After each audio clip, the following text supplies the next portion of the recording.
my name is Michaela Suba, and today I'm going to be discussing how and why I believe incorporating social justice into a curriculum is so unbelievably important. As an educator, we spend 13 years with our kids. We spend 6, 7, 8 hours a day with these kids, so it's absolutely unreasonable to think that we don't have some sort of influence on them. I would hope that as my students graduate and leave my classroom and go on to the next stage of life, whether that's college, trade school, or work, or whatever their next step is, that they go out into the world kind, accepting, and loving of all people, regardless of their cultures, their beliefs, any of that. And I think one of the best ways to do so is to incorporate that into the curriculum. And there are a number of ways that I think that I can do so. The first way that I can do so is to assure that my students are provided adequate information and resources about specific topics. For example, I remember being in high school and learning about how America came to be what we know it as. When the Pilgrims came over and mingled with the Native Americans and had a Thanksgiving feast and how wonderful it was.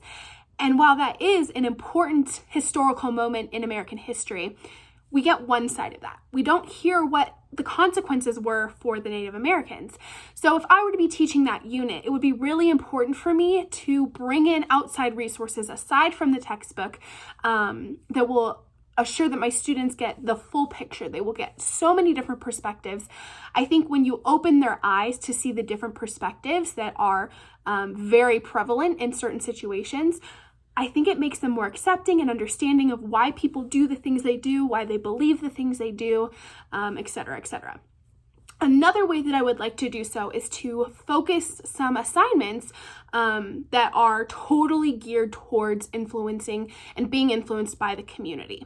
When I was in high school, my English teacher at the beginning of freshman and sophomore year, she gave us a handout and told us, you need to go get community service hours. And at first I was like, my goodness, this is a lot of time. I'm doing volleyball. How do I have the time to do this?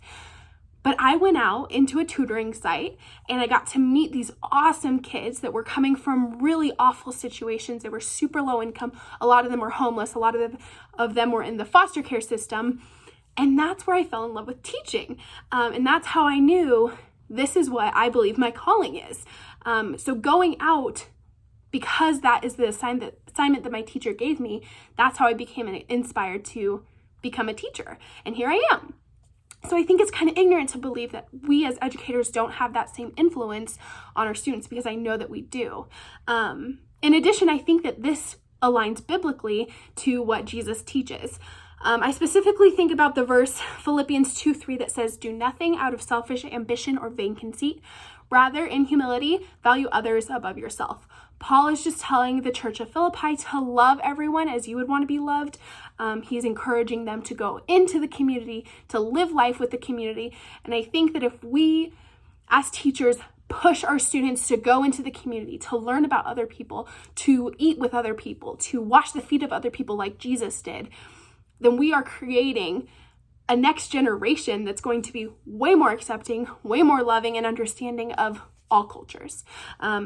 So yeah, that's how I would like to incorporate it into my classroom. I think there are so many awesome, incredible ways to do so, but these two are awesome stepping stones to assuring that, I am being socially responsible with the position that I'm given as a teacher.